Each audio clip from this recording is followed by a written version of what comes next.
All right, give me a real good example. Denial had no business winning AW champs. They ended up winning. Which was 2015. Right. But what I'm saying is this year we've seen more Call of Duty than probably ever. Right? I feel like, I don't want to say it's become predictable, but you go in every game as an analyst, as a former player, you kind of know what's going to happen simply because of how much Call of Duty you watch. True. I'm not going to disagree, but on the flip side of that, because we've seen more Call of Duty than ever, that means the competition is higher. So that means the opponent in every scenario, even if they're not favored, they're more deadly. I agree, but at the same time, you've watched Mindfreak and you've watched Red Reserve play. Exactly. Mindfreak's been a polarizing team throughout the season, though. Like, we've seen them in the beginning of the season have huge upsets, and then towards later on, you know, they've been up and down. So this is a team that you really don't know what to expect, but they're going against Red Reserve, who, you know, if you're going to upset a team, it's probably not going to be them. You have a tall task ahead of you, but what a way it would be to start off your tournament. Do you remember what the current group standings are for this game? We're actually, so as soon as this series is done, we are going to see a full update of every single group for everyone at home. I want to say they both 1-0. Yeah, I think they are. Red beat Ghost Gaming, and then Mindfreak beat the other team. We'll check it out after this map right now, but right now Red Reserve are starting off pretty hot against Mindfreak. And I do, just to wrap up that thought, I think the main thing is because of how much COD we really did have this year, you have a clear prediction every time you go in, but the gap is going to be smaller than ever before. Any team, the upset, the percentage of that upset is going to be much, much higher. The way I would explain it to you best is if you asked every analyst, every caster, or every on-air talent to go through and predict all these series, and you said do it seriously, don't do it for, you know, the storylines, we'd all, for the most part, I would say, have very similar I would say in an entire tournament we may have 2 or 3 different predictions, and I would say that is, if we all sat down and did it super seriously, super properly, we went with logic as opposed to kind of, oh yeah, this would be a cool storyline, or oh yeah, maybe this could happen.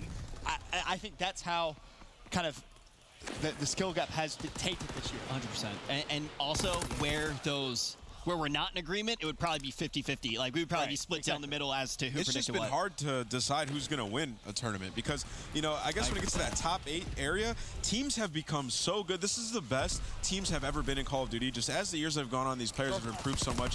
Teams have started to improve as well.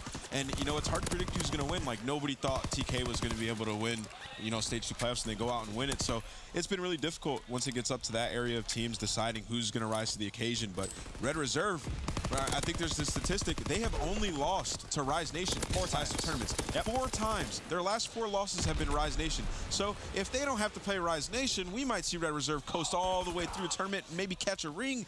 So if you're Red, you're hoping Rise is just knocked out. So, I mean, it's kind of absurd to predict anybody to beat Red Reserve. That's all good and well, but Rise Nation, I don't think they're going to plan on getting knocked out anytime soon. I mean, if you avoid, if TK, something like if you're Rise, you're like, oh, hopefully TK loses this, right? So, I mean, TK is still alive. If you're Red Reserve, I guess you really want to avoid Rise Nation. Maybe hope they play TK again and then find yourself coasting all the way to a final. It's going to be really interesting to see how things play out because matchups play a big factor in World War II. Sure do. Yeah, I think matchups, that is one of the biggest things. And a lot of people kind of come to us and they ask us, okay, let's make a prediction. Who do you guys think is going to take the entire tournament? And you really almost can't make the prediction until you see the bracket because the matchups are just so important, Revan. Oh, I can finally speak?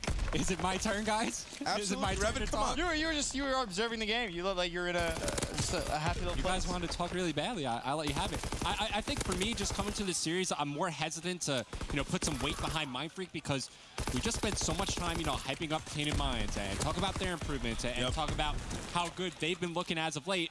And then they just get slaughtered by Rise Nation when all things are said and done. So I'm a little hesitant to do the same here for Mindfreak, especially now that this first map has started up.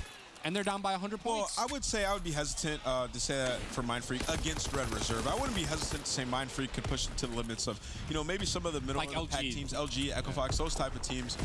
But yeah, Red Reserve and Rise and those type of teams, they're just at the head. They're at the top of their game. They're at the top level of Call of Duty gameplay. So it's hard to predict Mindfreak to win this. And as you can see, Red Reserve are just destroying them, and they're not even outslaying them by that much. So Red Reserve, they were fine. And you got to remember as well, there's the fact that, you know, as a European region, and I can speak heavily to this, we've been waiting.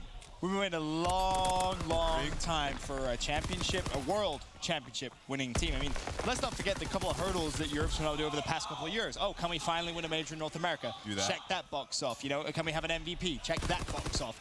The only real big box left is the world championship, and Red Reserve is the best hope we have. And what European teams are waiting for a long time, and European fans were just to be able to have teams that were consistently able to make it to the top and consistently able to compete with the top North American teams. And this is like the first year I can say that there's been multiple European threats. And you know, it's exciting Splice to at see the these beginning teams of the year. playing like this. Yeah. Unilad, Red Reserve. There's been a team from the European region that has been like extremely dominant, you know, in the entire meta of this game. Not only that, not only when you take a look at the top, if you look at the bottom of the European scene as well, those teams has also really started to Look at improve. Heretics. Think back to the LCQ. I doubted every single European team there, and a lot of them shut me up. Look at Brash. You know, a lot of players that we had absolutely no way clear. The European no region, information about. Everyone's getting better. That's big shout out to the COD World League for the way they've been formatting things, because the European region has had so many opportunities and they've gotten so much better over the last 2 years or so. And maybe in the next 2 years we see the APAC region start to develop as well. It takes time, and now that we're seeing Europe step up to the plate, it's making Call of Duty, you know, it's making North American teams, excuse me, start to improve even more as well, because you know they got to go toe-to-toe with these teams that are now disgusting. Here's the worrying thing about this game, though. Zero is double negative, and they have over a 150-point lead. Then That can't happen. I'm sorry. But that can't happen. At this level, you know, you're fighting to secure yourself Rich, a chance. we analyze every single match pretty much when we're in the Pro League, and how many times do we see Red Reserve when they're getting outslayed, they're still winning? It's just a consistent trend that we see. It's interesting to watch, and they just play the game correctly. But if they're going to win champs, they need MVP Zero, right? I think that is a main thing. And to kind of go big picture with EU, because Ben, I'm really interested in what you think about it. I think the main thing that they needed was new stars. There was so much history between all the players. I feel like the rosters couldn't really click. Now we have the players like Scraps and Wuskins spread out, and all of a sudden these rosters can come together, and now we see them. It's like rocket fuel straight to the moon for EU. I feel like they needed, to your point, new talent definitely helps, but they needed confidence. They just needed to see that it could be done, and last year Splice proved it can be done, and you saw a lot of people really gaining traction. And as well as that, when you have teams on top, they go home, and what do?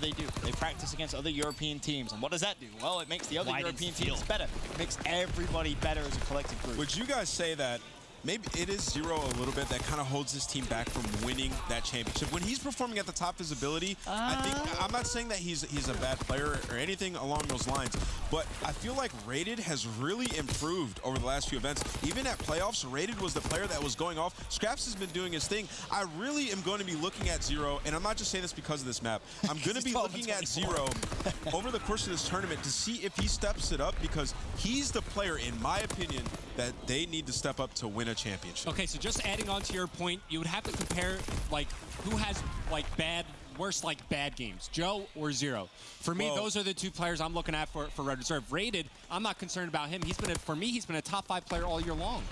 Yeah, well, for Red Reserve, I remember speaking to that entire team when I was doing one of my podcasts, and what they said was, you know, to win a championship, you can't have 2 players that are prone to the bad game, right? Yep, you can't. You can only have 1 player that's prone to that bad game, and Joe was humble about it, and he said, you know, I'm the guy on my team. You know, the way I play, I'm prone to have that bad game. It's going to happen every once in a while, and nobody else on my team can really be that guy.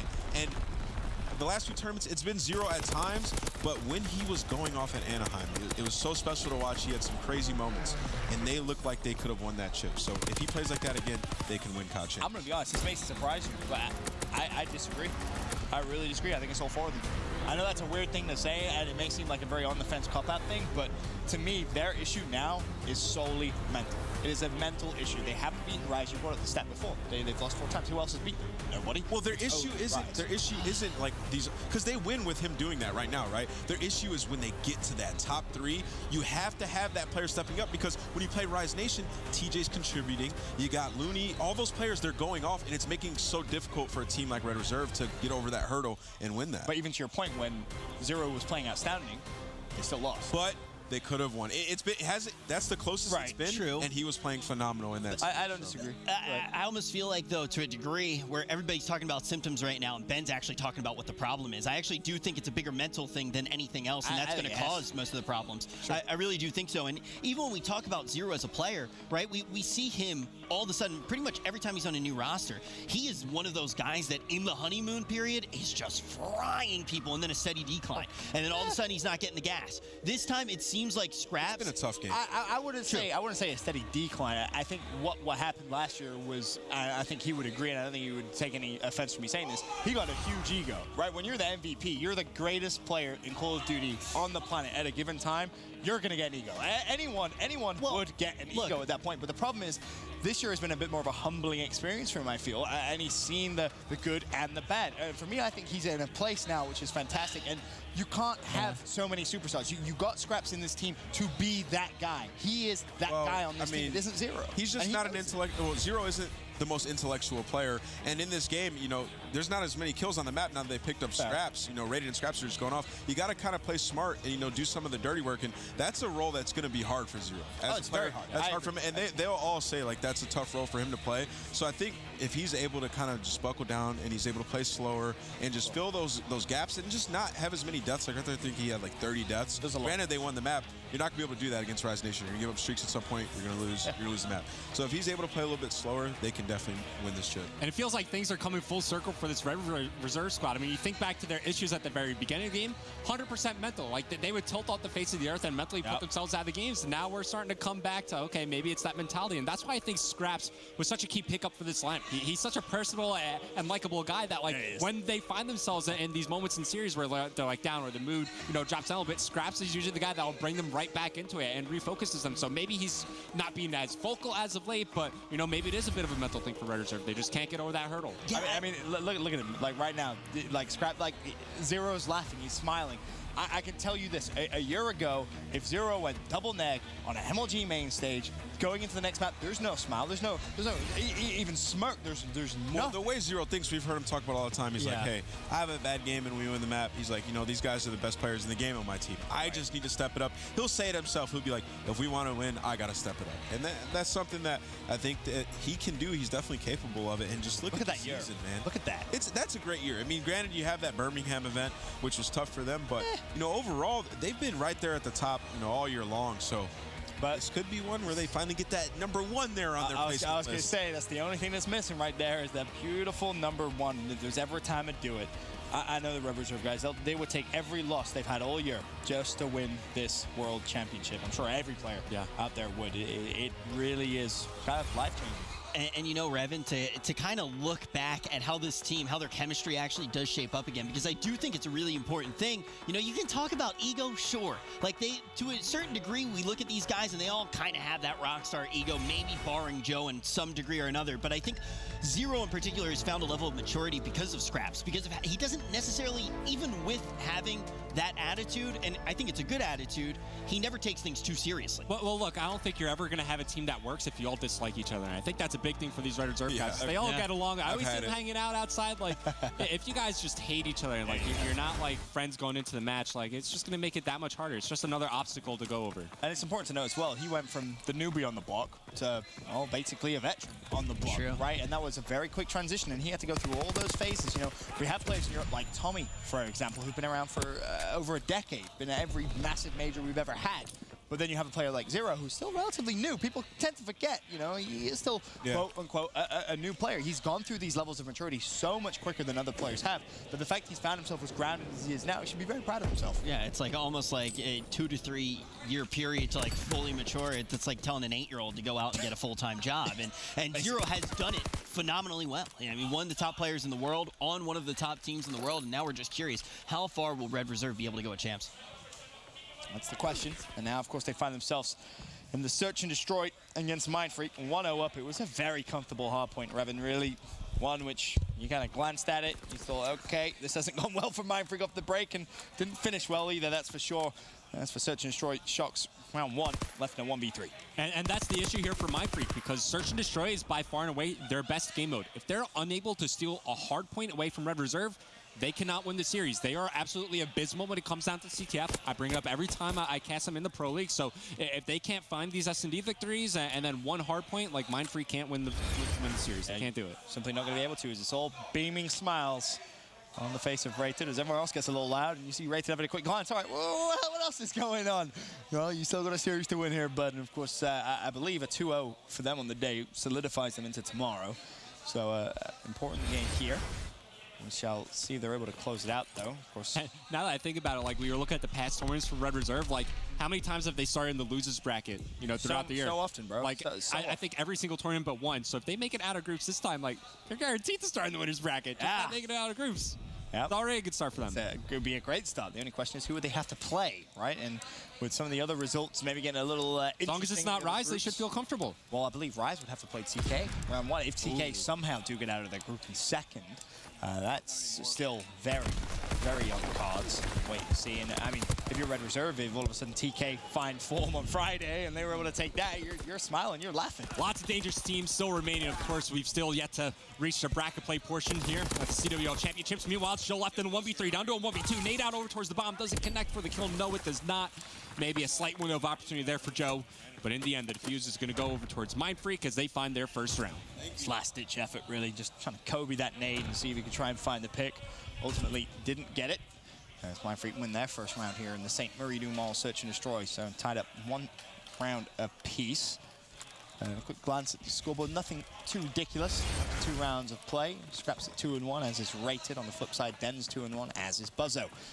Speaking of Buzzo, he will be the bomb carrier here for Mindfreak. Okay, so Red Reserve, they're doing it again. So on the offensive rounds, they'll have Scrap Snipe, and on the defensive rounds, they'll have Zero Snipe. So Zero's got the sniper out now. Joe trying to get aggressive up towards the middle of the map. He gets picked off early on by Dens. The trade kills are here for Mindfreak, so they maintain the man advantage. Meanwhile, Buzzo's on a 3 spree. It's Zero here with the snipes, trying to get a line of sight over towards that A bomb site. Meanwhile, nobody from Mindfreak in position to plant. But once again, we brought this up a little bit earlier in the day, specifically in the last series, actually, on St. Marie du Mont Search and Destroy. Look at how these teams extend out through the A bomb site now. They look to control that stable side of the map, get control of those sandbags as well, and play from like the defending positions over towards the A bomb site. And Rated could honestly use that smoke grenade to his advantage if he wanted to. I'm not sure if he realizes how many players have crossed. Sadly, the smoke disappears, and you're left in a 2v3 retake of the A site. Mindfreak put himself in a great position here to take the lead in the search. Yeah, and look, Red Reserve, they're thinking, okay, Mindfreak plant the bomb. They're going to back on up over towards the shed. Buzzo does get spotted here. Rated looking for the pick, and he's going to find it. Now immediately going to turn to his left. Zero has cleared out, like, towards the backside of this A-bomb site. Meanwhile, it's going to be Fight and Shocks. The last 2 alive for Mindfreak playing together nearly back-to-back here. Oh, and Zero a little slow there on the shot. 15 seconds, but he will catch Shocks, and all of a sudden the trade should come through. Rated finds it. 11 seconds. Turn around, find the bomb. Defuse comes through. A 2v3 retake, which, if I'm honest, Trevin, probably shouldn't have occurred. No, it wasn't looking likely for Mindfreak, or sorry, for Red Reserve to win that round. Mindfreak had the post-plant positions. They had the bomb plan for them behind the sandbags. I'm not sure what prompted Shocks to actually back all the way up off the sandbags. You figure if he just plays behind the barrel, shoulder peek, okay, is he defusing the bomb? No. I'm going to go right back behind the sandbag and play the cover, play my position. And if he gets shot in the back, his teammates on the angle to go for the trade anyway, and then you bleed even more time off the clock. But sadly for them, the retake comes through, and now Red Reserve only attacking. This time it's going to be a B site where they're sending their resources. Rated, of course, with bomb in hand. Well, we see the utility used to try and find a first blood here from Mindfreak. Bomb now being planted, and you can see the rotation comes through from Shocks and Buzzo. There go the first parts of utility. Doesn't connect with anything, and now all of a sudden this retake got a little bit harder. Okay, so clearly this is a set piece here from Mindfreak. Lining up their grenades, and now they're going to let them fly. There's one taking down Scraps. We see 2 members stacked up over towards the bomb site. It's going to be up to Red Reserve here to maintain control of their position, and doing a beautiful job at that. Zero finds 2, Rated with 1. Rated also working towards some streaks here as Joe will pick up that final kill. Mindfreak with the set piece. They find the early kill to enter to the bomb site, but nothing after that. Yeah, you can't just walk in single file, Revan. That's how you just get mowed down by Red Reserve set ready and waiting. But to your point, again, good use of tacticals. We love to see that in Search and Destroy for retakes. But the problem is, once you get that, you have to follow it through more effectively. And that's why it's important to know the nade spot, like onto the bomb from Courtyard, right? Because that at least gives you like 2 different angles to attack the bomb. Either you could go over towards ammo, you could back up in through red. Just that extra angle of attack is just like you were saying. It was like a fall-in. Like follow the leader into the bomb site, and Rage's just like, along with Zero. Pop, pop, pop. They pick up all the kills on Mindfreak, and now rated 100 points away from a glide bomb. And it was important just how he stayed alive there. He waited for Joe to challenge just to make sure he didn't give up that streak that he's Red Reserve are such a smart team at that. You know that they're going to allocate as many points as possible over to the person with the most points. And Scraps has already actually hit the flank here, and he has the support of a teammate, Joe. Can they find the first blood? No, they can't, but at least it's traded out. Dens, however, had other ideas. He goes for another trade, so now 2v3. Favor of Mindfreak. Bomb also being planted, and again, Rated so close to streaks. Problem is, it's actually Zero behind Rated here. He's throwing the smoke. Is that going to give him the angle to push through? Well, that's stuck him, I think. Blood. Unfortunately, Rated will fall. Zero left in a 1v2. You want to see the MVP-like performance. That's unfortunate. Not going to find the pick. Mindfreak will win that round. Keep it close. Still 3-2 Red Reserve. Man, and that was a great grenade from Zero as well to try to open up that retake for Red Reserve. He had picks up that kill perfectly. But unfortunately, Rated can't find the kill after that. No streaks earned for him. So still some hope for Mindfreak. Of course, early on in this game, that one blunder, what was it, 2 rounds ago after they get that bomb planted over towards A, they'd have a lead right now had they secured that victory. But still back and forth. Yep, definitely is. Again, Red Reserve back on the attack. I haven't seen an A push from them just yet. And a couple of pretty heavy B pushes. Looks as if it's going to be similar right and now. Mindfreak have every first blood in this game. That's a good point. They do. And Shock's looking to be aggressive mid-map. Could find himself another one as Joe, you love to see that. Just crawls under the window, wants a different angle here. And of course, if you're Mindfreak, you have no idea. Now, of course, you will as he sprints back out and looks to just try and bleed a little bit of time away, forcing Mindfreak maybe to try and search for him and hunt him down. Meanwhile, inside the site, Zero has Fighter jiggle peeking. Fighter's going to be a little tagged up, and Zero just wisely repositions. There is the pick from Joe. Rated as well, wins one in the site. Ultimately, Zero drops 2v2. Yeah, the trades are here, though, for Mindfreak, finally. Rated comes out on top as he shuts down Bozo. It's up to Shots with 15 seconds remaining. Also has to find a way to defuse the bomb, but there you go. Finds the kill on the Rated, going for the quick challenge after. Will spot Joe. Time, unfortunately, not on his side. All Joe has to do is stay alive and play his position. Does exactly that. Even finds the kill as Red Reserve go up by 2 rounds. A little scary there for a brief Tiny moment. It looks as if maybe Mindfreak was going to be able to do it, take that round away from Red Reserve, but not the case.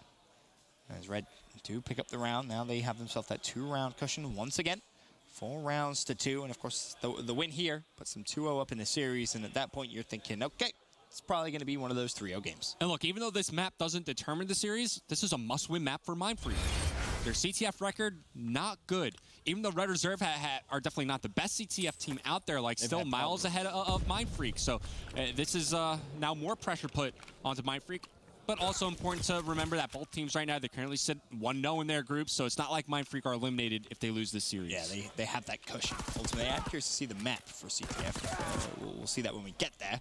Early on, round 7, a couple of kills in quick succession for Mindfreak. They give themselves another advantage. It was a 4v2. Now all of a sudden a 3v2. Zero's put himself in a great position, but sadly not able to hunt down that player quick enough. And now he finds himself a 1v3. Fighter, Buzzo, and Dens all still up. I like where he's fighting from, though. He might find good timing here. This is great timing, surely. Not going to be looking. There's 1, there's 2. They line up perfectly for him now. Zero forces the 1v1. He knows he has bomb down as well over towards the B site. With 35 seconds left, if he peeks again, he's going to clutch a 1v3. He has a grenade at least. 2 of them. Does he hear him? Peek around, spots his gun. Fight! Zero with the 1v3. We were waiting for MVP Zero to show up. And here you go. We found him in round number 8 to put his team up. I'm sorry, round number 7, 5-2. A little smirk on his face. Don't get me wrong, could have made that a little safer with the stun nade, but hey, if your shot's as good as that, just take the gunfight, I guess, as Zero a 1v3. That should be the dagger in this search and destroy. 5-2 now for Red Reserve. So we head back on over to a Mindfreak attack, a Red Reserve attack. I think this time we'll probably see an A push. That seems to be the game plan here. Just kind of trying to keep Mindfreak honest, if you will. Absolutely, and Mindfreak, they're going to have 1 defender. It's going to be Dens up towards the back. The smoke grenade to try to isolate him. Scraps takes some initial shots, but holding his ground for the time being. Opens up the bomb site. Now Zero looking to get this objective planted. Meanwhile, it's Dens as he backed on up. He finds first blood in the round as he shuts down Joe. And that's so unfortunate for Joe, because obviously Shocks wasn't, it was Dens, wasn't even originally aiming for him there, but he falls nevertheless, and it's a 4v2. Very similar to the round we just saw, though. This one, even though they have the numerical advantage, is by no means over. Should be now. Oh, wait, Scraps? How does he win that against Dens? This is a bit more of a manageable position to be in, but does Scraps know that he's currently getting flanked? You see Fight at number 4, slowly creeping up right behind him. Meanwhile, that bomb has been dropped, and Rated is on the other side of the map. He might be able to find some good timing in red, but we'll see where he decides to go. The problem is for Scraps to cross back and pick up that bomb, you expect someone to see him, but now a 2v2, Rated. Beautiful. He knows Buzzer's going to be up there. He gets the hit marker to confirm. So essentially, this now comes down to, can Scraps cross and try and get the bomb? Unfortunately not. Fighter finds it now, Rated for the 1v2. Knew Buzzo was up there, but Buzzo sneakily finds himself a better angle. Keeps Mindfreak alive. Crazy how much timing played an effect on this round. I mean, you figure Scraps, if he continues watching the flank, maybe he wins his 1v1. Rated, as he went on his big flank through the B bomb site, like so many different opportunities for him to either get spotted or maybe even find that extra kill there onto Buzzo up top. But still, Mindfreak holding on for the time being. They recover from that 1v3 from 0, 2 rounds ago. They stay alive to see another one, but as it stands, Red Reserve just need one more round to close it out. And I don't believe Zero was able to earn any streaks in that previous round, so they have nothing to work with. No, they don't. Just the 2-round cushion is all at their disposal. Still, every first blood to Mindfreak, which is insane. And it holds true here. Another one, and you're losing 5-3. That's so backwards. It's not even funny. 9 first bloods out of 9 for Mindfreak, but the trade is there. They could lose 6-3, which is truly. I don't think we've seen that all year. I don't think so either. This could be a first in World War II. As now all of a sudden, Buzzo over at the A site, thinking about potentially going for the plant, but you do have Zero deep back in barn, just trying to wait for teammates to maybe go for a collapse, and that's the freest kill Rated's ever going to get. Now 3v2. Bit of a clench moment there, as now Narad's going to get shot by the side, trying to play his position. Stays alive, but he's getting flanked right now. That's going to be the bomb carrier looking for the challenge. Wins the engagement. But once again, not a lot of time remaining here for Mindfreak. 25 seconds remaining. It's a 2v2. They have to plant. And now Rated knows Buzzo has bomb, so you can only assume that it has to be an A plant. Surely Red Reserve collapsing on Mindfreak, planting the bomb. There's one. Second player is going to be over there, but they have the pinch, and Joe wisely just says, hold on a minute. Let me just back away a little bit. Zero's being chased. 8 seconds. This is not going to happen. The wall bang comes through anyway. Red Reserve will take Game 2 Search and Destroy, ultimately giving them a 2-0 lead in the series, putting pressure on Mindfreak. We'll be back with Kept to the Flag after this.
Reserve grabbing the hot 3-0 to close out the day as well. And we're going to keep you in the loop on every single series that is going on. And just a quick reminder, we got Bravo, Charlie, and Delta coverage. So if any series is really grabbing your attention, piquing your eye, go ahead, jump in and watch it all there. But we're going to keep you up to date as well. Is there anything in particular that we got to fill the folks in on, Ben? Yes, there is. United, Team Sweeney. United actually lost map 1 during that commercial break. You guys probably didn't hear it, but you probably heard that. Try to hear it now. Clay clutched a 1v2, got up and said, "You want to talk to me?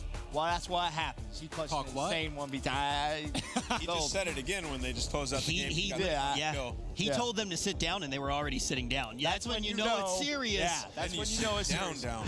Yeah, they do. I don't know what that means. Lower your chair. Clay's on another level today. It's funny because before every event, if you follow him on social media at Clay, so he always tweets, "Give me some gas. Give me some gas. Like, tweet me some gas. Tweet me some gas. Like, try and gas me up a little bit." This event was like, "Don't need your gas. I'm ready." He's not going to have his voice. It's going to be gone. It's Clay. All right, but let's. What we expect from Gotta make it to Sunday first. Yeah, you got to. He's down 0-1. We got to keep this moving, though. It's time to take a peek at our brand new segment, the Nice Try of the Game, presented by Scuff. Let's take a look. This is a play of the game. This is a play of the game. 0. It's funny because we were talking about him. The 1v3 plays it beautifully, peaks the B side after trailing 2 players from Mindfreak. That was the key here. Gets 2 kills and then plays this again fantastically. Now, you could critique, all right, you had the utility, you didn't use it, Revan. That was our first go-to. But ultimately, the shots, they were crisp. Yeah, I think as soon as you see that the bomb gets planted at B, you just toss out a stun, bank it off the back, spots the gun barrel here. Fortunately, he also gets spotted, doesn't even get first shot, still wins the fight. An impressive play from 0.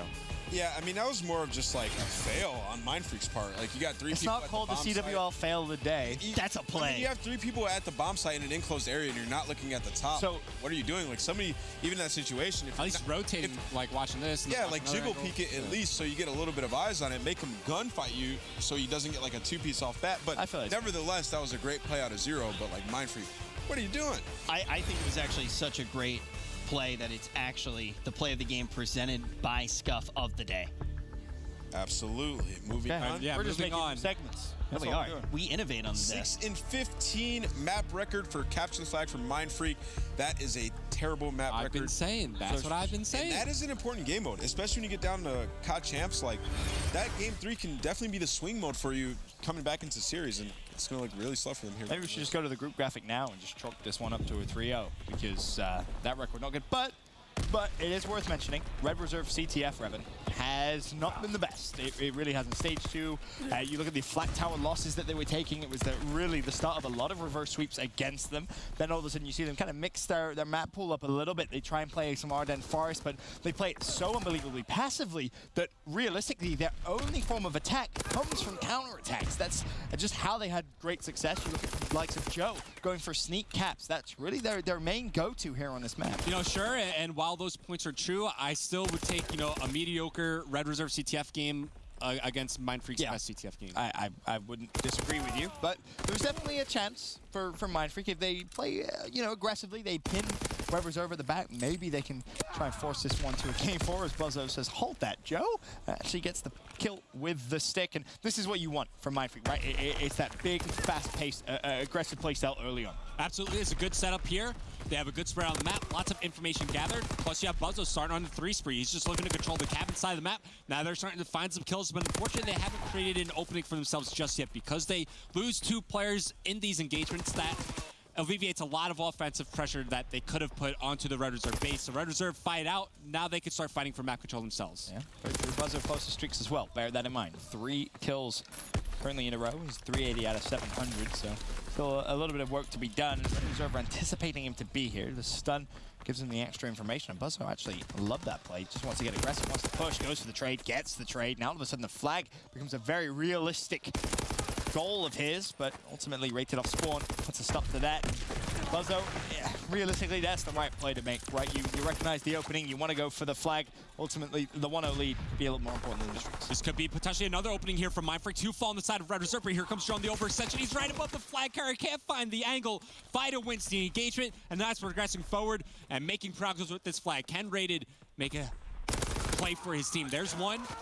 Trying to back up play his life, not a lot of health.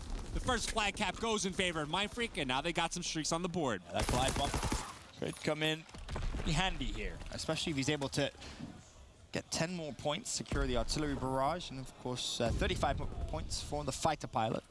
Be very difficult to not really see Mindfreak excel in this rest of the first half. Nice shots from Fighter. There onto Scraps. Shocks finds Joe as well, so 3 players down, rated last man alive. And again, despite the level of competition that we were seeing Red Reserve play, their CTF recently just, I don't know what it is, Revan, it just looks flat. I mean, look, you know there's some serious issues in your CTF game when you're losing it to Mindfreak. I mean, you look at those stats that were kind of our lower third, and you're not wrong. I got Rich laughing with that one at least. Anyways, rated on your screen here, making some progress over towards the Mindfreak base. Puts up some shots into Fighter before he gets cleaned up. And this is a strong defensive hold here for Mindfreak. Now they're going to establish map control once again. Zero, the last member standing here for Red Reserve. He's going to try to act as a checkpoint for his team, trying to maintain forward progress. Going to be unable to, only gets 1 kill for his troubles. As now Mindfreak, once again, reestablishing map control, and now putting their eyes back on the Red Reserve flag. Shocks trying to line some shots in there on Scraps. Finds the trade should come through from Fighter. It does, and bear in mind, 4 players down. Fighter has streaks. It could be a prime opportunity to try and time them effectively. Rated with 1. Buzzo there to trade, but again, Buzzo trying to collapse through from Ice, and you can see the spawn that comes in for Red Reserve. No streaks as of yet, but Buzzo does find himself a double. Den's, of course, now trying to be the hero that Mindfreak need. Buzzo gets himself a streak. That's at another least cap. 1. That's 4 dead. That's going to be 2-0 Mindfreak. That's another cap plus Buzzo. Is he going to try to maintain this forward position? It looks like he is. He could backtrack and maybe steal the cap from Dens to get fully streaked out, but Fido already has all the streaks to play with. Buzzo should earn his streaks as well. Mindfreak, this is 100% their game to lose right now. This definitely is. As Buzzo fully streaked out. 6 streaks currently in possession. And Dens is obviously getting a little close. Or as I say, that ultimately does fall. Can Red Reserve defend their flag just in the nick of time? They will.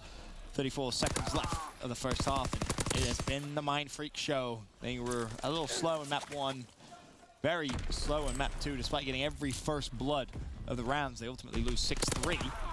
Now, all of a sudden, a little bit of life from Mindfreak and capture the flag. I mean, where is the slaying from Red Reserve? You add up the 2 players with the most kills, Rated and Joe, they combined for 13 kills. Congrats, you have the same amount of kills as Buzzo right now in this game.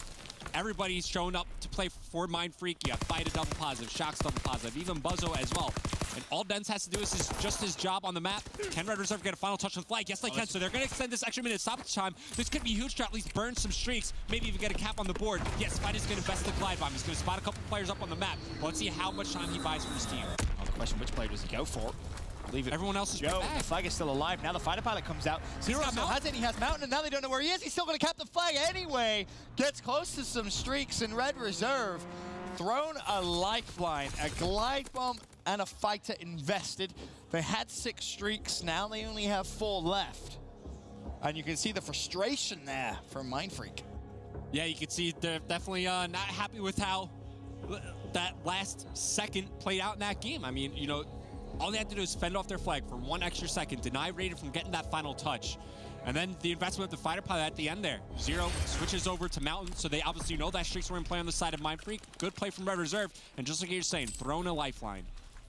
Can they use that lifeline, though, to bring themselves back into this game? That's the question. Just 1 flag down now. And again, Zero working towards some streaks of his own here, Revenue. He's able to could bring them back in. Of course, that's a big if, and ultimately the answer no. Dens gets the pick. Elsewhere, Joe doing some defensive duty. There's 1. Fighter could be the second. He is the second. Wonderful stuff from him. And some pretty impactful kills from Joe there, at least clearing out the base for Red Reserve. So now they could try to establish some control of their own. Right now, our eyes on this man. Zero had a 1v3 in the search and destroy.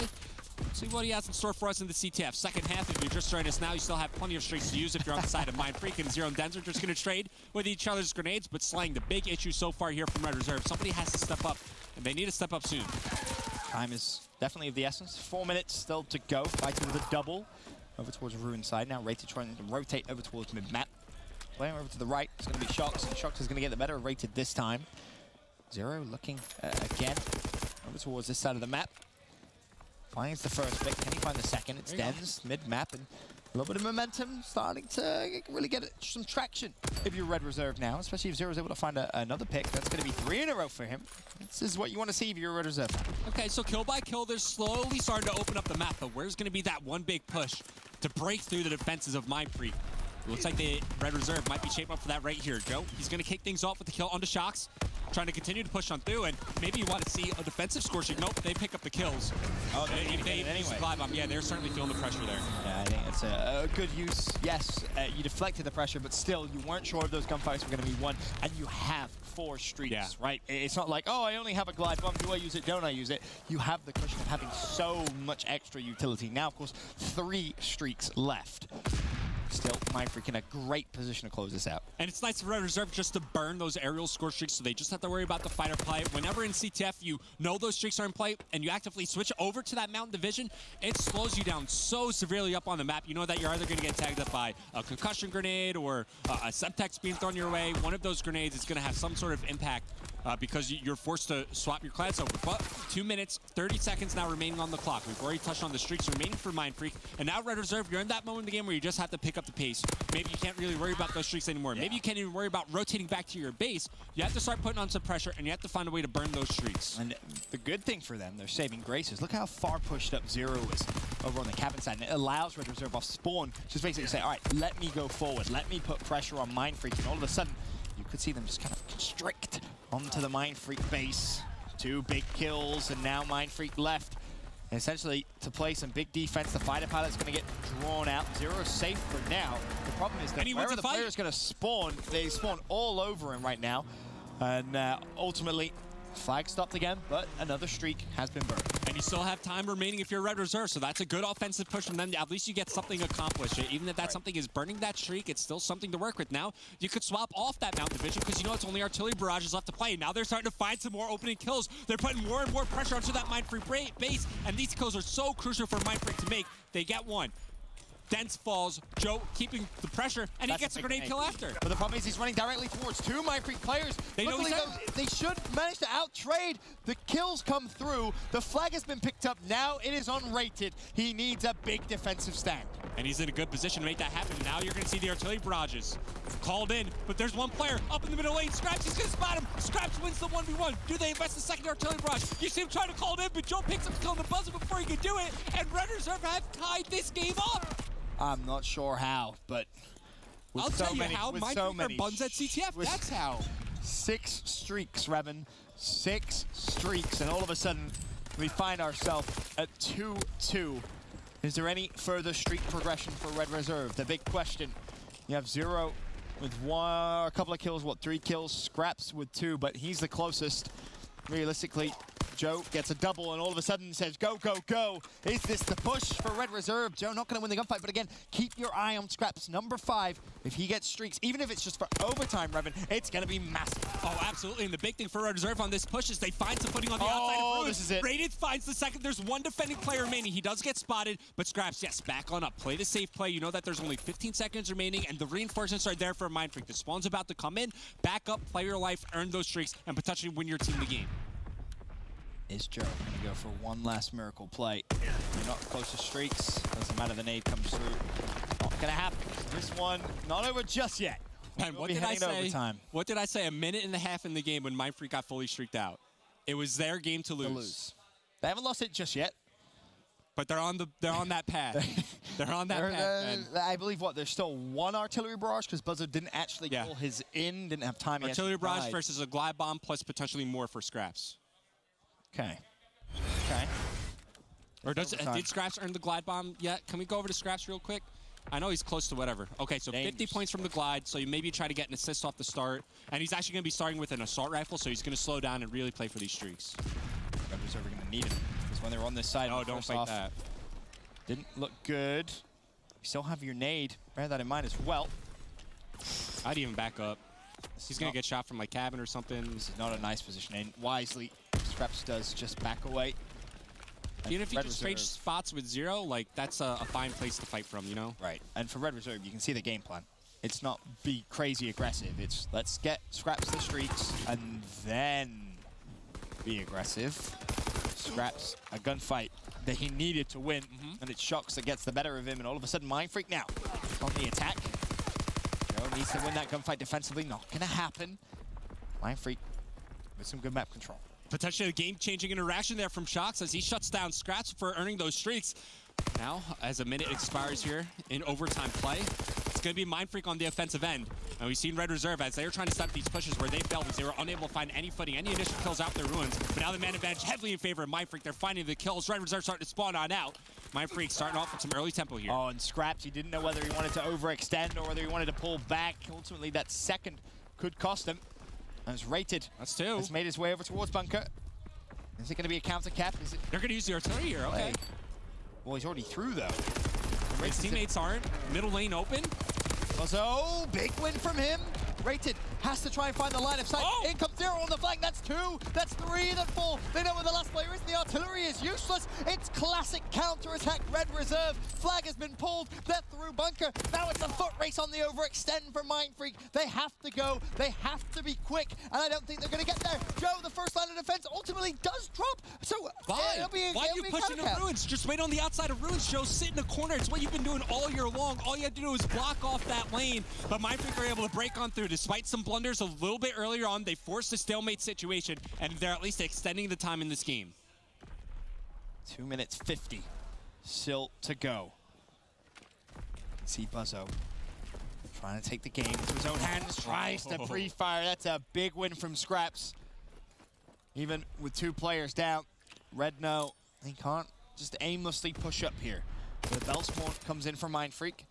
That has Joe dead to rights. Joe's going to have to readjust. Again, the big question, will we see more streaks come into play? Potentially. Scraps is in a position where he could, pick up kills with the flag in his hand, but here comes the wraparound from Red Reserve. Joe trying to find the opening. Can he pick up the second kill? No, even though Zero is able to find one, but here comes Rated slowly but surely, pushing up from the ruin side of the map. Mindfreak, they're aware of this for the time being, but they're starting to turn around. Rated now makes his presence known, so he's forced to back on up. But the reinforcements now coming up off respawn. He's just trying to stay alive, maintain forward position while his teammates make a play happen on the other side of the map. And take a look at number 2. Look at Fighter. Great trade that comes through, but as you say, Fighter, he's right next to Zero. Zero with no idea whatsoever. Now, he will, though, and big question of trigger discipline there. Was that a fight he needed to take? Could he have allowed that player to go through just for kind of their own benefit of himself, especially when you consider how much time has already been bled off? This is the first half of OT. Still a minute 30 to go, and we're in a stalemate. Plus, you consider the fact that Mindfreak had a brilliant attack setup. They invest the artillery barrage, and then they still let Red Reserve get the return. At least you're able to force the stalemate situation, which we've been in for a good, was it like 2 minutes now? 2.5 minutes, nearly 3 minutes. One thing's for sure, 6 streaks, and you find yourself in OT after a 2-0 lead. I'm still mind-boggled how we've even ended up in this situation that we're in, but we are here in OT, first half, as we said. 60 seconds. And you look at the kills in this game. There's 1 player positive for Red Reserve, and that's Zero at +4. You figure with the amount of kills, disregarding the streaks completely, just by the sheer amount of kills. Wait, the clutch return almost come in there, but you figure just by the sheer amount of kills, Mindfreak would have a lead. They would have won this game by now. And it is worth stressing, even at this point, right, with 40 seconds left, if you cap the flag, that's good. That's great and all. But that's such a big amount of time, right? But I mean, we're, what, 4 minutes, 15 seconds if that had gone through? I mean... But if given the opportunity, you always want to cap it. You do. It puts a timer on the team, so worst case scenario, if you find yourself in this stalemate situation again, you win the game based off time. Of course, the problem, however, is often and historically, teams turtle a little bit when they're in those situations. That was always the debate, right? Good reason. You get a little bit scared. That was always the debate, though, right? Do we cap it or we don't want to turtle? Well, I often say it's nonsense. Cap the flag, right? Give yourself any advantage you can possibly take. But there will be no advantages from the first side of overtime. It's a complete stalemate. 2-2. We're going to go into the second side, where essentially now we go to Golden Cap. The first flag capture will win the map. And just breaking down how that overtime really happened. You had Scraps who took out the assault rifle trying to play for his creeps. He loses that engagement to Shocks, but still Mindfreak. They get some offense going, right? They get that Red Reserve flag out of their base, and they get it all the way to Belt. They used the artillery barrage to try to cut off Bunker, but it was a little bit too late. The middle lane's left open.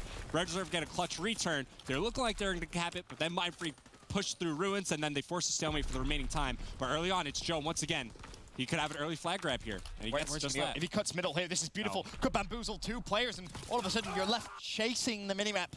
But Buzzo chased it to perfection. And meanwhile, the flag's actually been pulled, and Zero hasn't managed to connect with the kill. Throws out the nade, praying for a Hail Mary. Connects with it. Flag needs to be returned, and this again could be one of those classic counter-attack Red Reserve plays. Buzzo trying to keep the flag over towards Cabin, but the pressure comes through. Scraps gets the return. Red Reserve can breathe a sigh of relief for what was almost a phenomenal play from Mindfreak.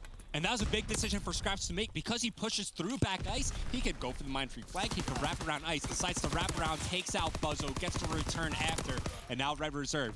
Once again, saved by the skin of their teeth. A very close call for them to somehow stay alive in this game. It's funny because we had that debate earlier on, what is the problem for Red Reserve? Well, CTF is definitely something that we should be talking about. You go up against the likes of Rise Nation, well, now you know it's almost a free map for Rise Nation every time they play each other, just based on recent performances, that is, at least. Maybe not historically at all, but things for sure. Red Reserve struggling as Joe turns around and finds Buzzo. He's looking for the second. This could be a dagger from Mindfreak. However, Fighter does find the pick. And now with 3.5 minutes still to go, still waiting for that first flag cap in OT. Red have had a tough time all game long, specifically on this side of the map, pushing through Ruins actually. A lot of their offense has come down through the middle lane and wrapping around through the backside of the cabin. It's been so tough for them, even when they double up, like Scraps and Zero, you see 5 and 8 right now, they're going to try to push on through. And previously on other offensive pushes, they haven't been able to find the entry kills to actually open up this lane. Buzzo, though, read it like a book. Can he find the second? It's going to be Zero. Jumps, connects. He's going to get the return for the extra points. Fighter was trying to be aggressive over on the flip side of the map, and that's very much the telltale story now. You almost have 2 players being aggressive, 2 players being passive, and they're both just running at each other time and time again. Ultimately, to no avail. Red Reserve look as if maybe they can get some map control if they win another wave of kind of gunfights. Time's ticking. We're already halfway through the second OT. We still yet to see a flag cap. But look, the first flag cap wins, right? So it's not necessarily about the time for either of these guys. It's just you get one good push going, you get one opportunity, you capitalize on it, and you win the game. Simple as that. And credit to Buzzo, 31 and 16. Has had some very important defensive kills and some aggressive kills too. Playing extremely well, but all of that could be nullified in a heartbeat if Red Reserve are able to get this flag out. Pressure's still coming through, but again, no real good team push. You feel like this is again going to come from a counter-attacking opportunity. Yeah, it's a combination of one, the spawns are staggered for both teams, so it's like the reinforcements pop up at the base, like while you're over towards bunker, over towards ruin, depending on your respective side of the map, and 2, like you were saying, or I pointed out earlier, like Red Reserve, every time they've tried to push through ruins, like Mindfreak have had the double stack there, and they haven't been able to get any footing over there. They always rely on push down through mid or push over through cabin. I'm actually surprised we haven't seen more smoke grenades being brought out at this time in the game. Right, just try to block off line side or make a sneaky play happen, especially if you're someone like Joe. Like, those smoke grenades somewhere, try to run through it, see if you can make something chaotic happen down on the map. Be a nuisance is what you're known for, essentially, right? Try and dictate the final few moments of this overtime. Zero, he finds his 30th kill, and they know they have Mindfreak off spawn, but the problem is that second wave of gunfights. These gunfights, the ones that you simply have to win, and finally it seems like Red Reserve have won a few of them. It's taken them 4 minutes, and now they're pushing it over towards the Mindfreak base. Joe looking to be the first one in, but it's Rated that gets the first pick. Can he find anything else? Doesn't look like it's going to happen. Mindfreak stays strong defensively. Scraps with 1, turns, not going to find anything else. And with 50 seconds left, it looks like we may not even see a flag cap. This could be a full replay. Oh, Ben. Oh, Ben, it could potentially be a full replay here, but still 40 seconds remaining. Time for either team to make something happen. But you got to go, and you got to go quick. It's Red Reserve on the defensive end. Mindfreak, they have great map position to work with. They're trying to constrict Red Reserve in the backside of this bunker. You see them all flooding down through the middle lane of the map. Rated finds 1. Can these defensive kills be made? The spawn for Red Reserve actually out towards the cave side of the map, and now the flag is out of base. Red Reserve spawning out over towards the belt side of the map. It's a foot race on the overextension. And Scraps has to be quick, but the problem is he was the only player off spawn. Oh, everyone else stunned up. You haven't stunned up. That bunker, it doesn't matter. Look how far away they spawn. So unbelievably far. That's the problem when you try and cut that map like that, when your other players who haven't spawned up quite yet. Mindfreak, in the final few moments, cap a flag after one of the slowest overtime capture the flags I've ever seen.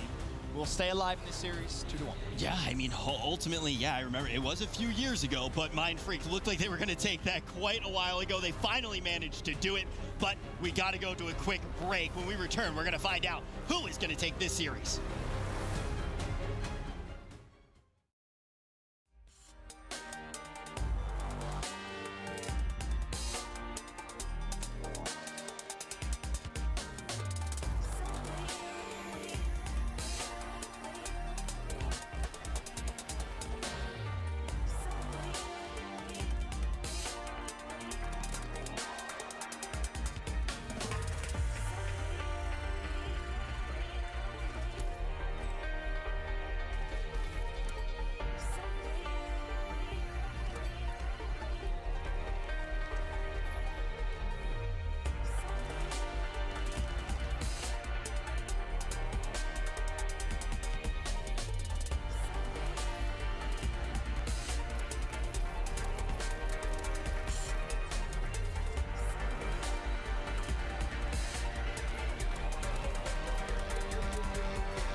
The last heat of day number 1. We started with 32 teams, and by tomorrow we are going to whittle that down. The field of play going to be split in half. 2 of these teams in every single group, well, they get sent packing to go back home wherever they came from. Europe, NA, APAC. That's it. Their champs run will be over, and already the top dogs have started to assert themselves. Mindfreak, though, in their series on the main stage, able to steal that win after 4 years of gameplay. The question is, after that trek, those decades of time pass, will they be able to pull down another one, or is all of it going to be for naught? And is Red Reserve going to be able to pick up that 3-1 win, Revan? I mean, I don't know. Judging by the way that first Hardpoint played out, I think you certainly favor Red Reserve. But look, I counted out Mindfreak headed into that CTF. I'm not going to do the same heading into the Hardpoint. You know, they're hoping this series is still well alive. I mean, yeah, I think Revan said about the Mindfreak stats, right, in CTF, and I said Red Reserve and CTF have been equally as bad, and that was a prime example. We had a 20-minute map of CTF where essentially for the entire overtime, 6 street, you just blew a 6 street. I don't even know. Mistakes all around how that happened. Ardent's for us, and came down to the last moments, and Mindfreak ended up winning it. But I mean, Red Reserve could have capitalized well before that to end that map. Came down to literally the final 3 seconds. The final 3 seconds of an OT, yeah. Couldn't be any more last minute if you tried. It's a little rough. But ultimately now heading into this next one, I think it is a little bit more clear that Red Reserve is favored, especially what we've seen, their track record in this game mode. But I do want to note, as you saw during the commercial break, we had that quad split up. Plenty of series going on here, all of them the last on their respective stage. E-United right now has the lead in the series, but Team Sween going to have a slight edge in that Hardpoint. Was E-United 1-0? Do you remember? In their yeah, I believe yes, they were. Yes, and so is Team Sween. So this was a big one. And that dictates a lot going into COD Champs, where you're going to be at in your bracket.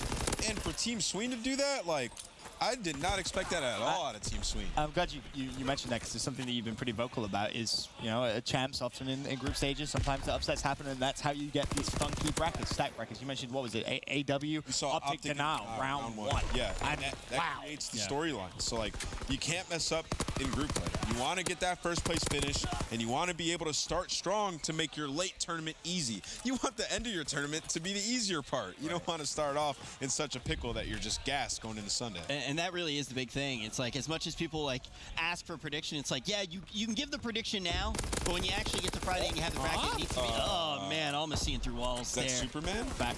X-ray vision? Well, that happened. It's looking like Mindfreak's going to lose this map. It's looking like I feel like 5-0, beaming through walls. This is another one of those where you need to emphasize, if you're new, you got to realize that the blue and red outline, the players don't see that. That's that's okay, rated. He's on that. He's in that. That's crazy. If you were to watch a game without X-ray vision, you'd really see how good these players are at just their anticipation. What? End it! No, Red ain't losing. End it. This is done. What are the other games, Rich? What else is going on? We don't even need to watch this. Yeah, why are we watching a live stream of a barbecue right now? Team Sween actually just closed out map number 4, so it's going to be going to a Game 5 United Team Sween, which is going to be a huge game to decide who's going to be in first place in that group. Spit roasted, man. Absolute blew out. Rated looking for a 2-piece. Were those streaks as well? Yeah. Yeah, I can't even see straight, and he can see through walls. It's a dominating performance so far from Red Reserve. Mindfreak have 9 points. The rotation race is in as well. Is he thinking about maybe using a streak? I thought for a moment artillery barrage the back because he slowed down, but nope. Didn't really have the team support to justify it. And all of a sudden, Mindfreak do get a little bit of hill control. And not only is it a great start for Rated, you also have Zero coming in slaying as well. He's 12-5, so he's certainly chipping in and helping out his team where it matters. But look, still so early on the game. Mindfreak, if they lock down this remaining time, maintain the spawns for the upcoming Hardpoint, yes, they're still well within this game. The big thing for them is if they can find some streaks to answer back from those of Rated. Yeah, about that remaining time, Revan. All right, it's going to go in favor of Red Reserve. About those spawns, Revan. Well, all right, well, they lost the spawns to the next Hardpoint, so it's not looking great for Mindfreak. Not looking good at all. Scrap is 3-8. Very similar, of course, to the first Hardpoint, where it was Zero, who was a little bit negative. It didn't really matter then. It's going to matter now. 10 seconds left with Doc's Warehouse. Still streaks to be used from Rated. He might get more. He's getting close to juggling now. considering Might not get more. Considering he was shooting through walls before, you would have expected him pretty heavily to pick up that kill. Not going to be the case. Mindfreak again fighting back here in Brown. And speaking of spawns for the next hardpoint, Ben, Mindfreak have it in their control. This is certainly time that they can put up on the scoreboard. And now you got Shox, 2 kills inside the hardpoint, plus the capture points. Leads him to nearly halfway over towards that glide bomb. Just needs about 375 more points, and he'll secure that for later on in the game. Meanwhile, it's Buzzo looking to control the waterside stairs. Fortunately, he gets cut down, but his teammates are able to fight through the front side of the hardpoint. They find the extra angle, and now Shox, he's getting close to that glide bomb. He does get shut down, just short of it, but still points for Mindfreak. They're closing the gap. Zero flies through the front. That's 3 in a row for him. As he falls. Scraps 3 and 11, 3 and 12. I'm curious to see what is going on. Did him and Zero swap controllers, you think? I'm not sure, but I'd love to actually see what's going on here with Scraps. Is it just missing shots, bad positioning? We'll see. Bad timing is definitely going to be the case there. Bad spawns. That's not going to help either, really, is it? 5 seconds of hill time. Scraps, he's got himself a big old hike. Considering how this game started, Revan, you look at it now, you never would have expected, or you never would have kind of seen that dominance at the beginning, or thought that there would have been such a dominant performance to start. Yeah, absolutely. And just to clarify, you just saw Scraps spawn at the furthest position, like away from the current hardpoint. He had to traverse the entire map to get back into the action. He gets cut down to die, and then he's back off respawn. But now eyes are on Shox. Once again, an opportunity for somebody on Mindfreak to get some score streaks in this game. 200 points for the glide bomb. You also have Dens, who's no longer on his free. But the fire pilot gets invested here by Rated, at least get some information, and Shox gets shut down. So no streaks available here for Mindfreak. No streaks earned.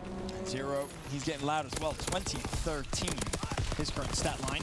Joe with a double, Joe with a triple. And momentum may just shift one more time. Back in Red Reserve's way. Could have another triple if a 3 Mindfreak plays off spawn lined up. This turn it could be Rated. No, not just yet. Zero still finding the few scrap seconds. Is 117 to 76 to score as we rotate to statue. All right, Scraps still continuing to struggle a little bit in this game at 6 and 16. Maybe finding some bad timing, but you figure it's only a matter of time before he gets into a rhythm and starts getting to a little bit of a groove. Meanwhile, his team has been able to build themselves a 50-point lead. Still the artillery barrage available here for Rated, so you look ahead towards future hardpoints that could certainly have a big impact. Meanwhile, you're looking at where Mindfreak currently stand in this game, fighting from the water side of the map. This is good for them. It's certainly the right position you want to be fighting from, because then you can fight around the back, try to get spawns towards those back double boxes outside of fire for this second hardpoint that's about to pop up in just 20 seconds time. But still no time being earned here for Mindfreak. Despite fighting from the correct positions on the map, they've been unable to break into the hardpoint, and now it's still Red Reserve building the 70-point lead. That's a touch on your point about Scraps. The odds of him having such a disastrous second rotation, the same as the first, is very, very unlikely. He's already starting to turn things around a little bit. 9 and 18. As he goes for the main street spawns, not going to find them. Still one player left. It's going to be Buzzo. He had an exceptional CTF. Sadly, not going to make the play this time. Nade catches him. As this is huge time for Red Reserve. If they're able to lock this down, it could essentially be GG. And now the artillery barrage gets invested. Just to give a quick update right now, because we are really seeing these groups shape up a little bit. Obviously, this one, we saw Red Reserve take that early lead. Mindfreak still playing their hearts out, but Ghost Gaming was able to take out Zone GG. So if Red Reserve wins this, Zone, they're done. Their champs run is completely over. Then over on Bravo, we got E United versus Team Sween all the way in a game 5, and Splice in a round 11 is able to pull down their second map. So Splice going to be leading 2-0 against EZG. So if you want to check out any of that, we still have coverage going on Bravo and on Delta. We're going to be putting our eyes on Red Reserve, because this series can determine the fate of Zone GG, and Red Reserve could potentially take that #1 spot in their group. It's funny, we all wanted to see Zero step up. We had that conversation. How's a 28-18 performance for you? As he looks to earn himself some more streaks. A 100-point lead now has been earned by Red Reserve, and we're back to how the game started. And it just goes back to that conversation we were just having about Red Reserve. When we were talking about Zero, we were like, well, we knew with Scraps joining this team, there would be less kills for him to get. Now that we're starting to see Scraps struggle in this game, that means that's 4 kills for Zero to get. Hey! And he's performing. Joe sitting pretty at 14 and 18, but really Rated doing what you expect at 23 and 16. Zero really taking the game by the scruff of the neck, if you will. And one. Going to find the second. Instant trade comes through. 20 seconds left of Doc's warehouse, so enough time for Mindfreak once again to keep this close. And Red Reserve know it. They challenged, but they didn't expect Shox to be in the corner. However, the scrap ultimately looks good to, at minimum, be contested. Never mind. Buzzo beams, Joe. Those are nice shots from Buzzo. Now around the back from Cole. It's going to be Dens trying to fight for spawns, trying to lock them down for his team. You see Scraps, he's already spawned out over towards backfire, so just by staying alive, Dens is doing a good job for his team and having some sort of impact on the map. But once again, despite Mindfreak fighting from these correct positions, despite them, working towards spawns and being fundamentally there, they're not getting time inside the hardpoint, which is ultimately the goal of the game mode. Yeah, they need the quick second wave of kills, if you will, to just knock Red Reserve into terrible spawns and really earn that free time in the hill as Red breakthrough barrels all too easy. 30 seconds left.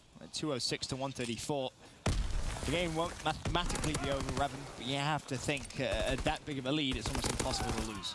Yeah, I mean, we were also saying that about Mindfreak and CTF, though, right? When they had all those streaks, I would say that nothing is necessarily impossible, but it's going to take a lot for Mindfreak. One, you have to shut down these streaks from scraps. Two, you have to play perfect hardpoint from here on out while earning streaks yourself just to mitigate any future mistakes you might make. Yes, it's highly unlikely for Mindfreak to win this, but it's still a small percentage. But that percentage is dropping with every second that passes. He is, because every second that passes has been free time for Red Reserve. Bear in mind, of course, Scraps does have the glide bump. With 3 kills coming in now, you could honestly expect to see him just use it. He's going to get spawn knowledge, he's going to have all callouts, one player behind him. And if Shox doesn't see him quickly, well, unfortunately he does, and that was a terrible climb. I feel like he was so worried about Shox actually killing him in tin that he kind of just forgot what he was doing with the glide bomb. 248, 134.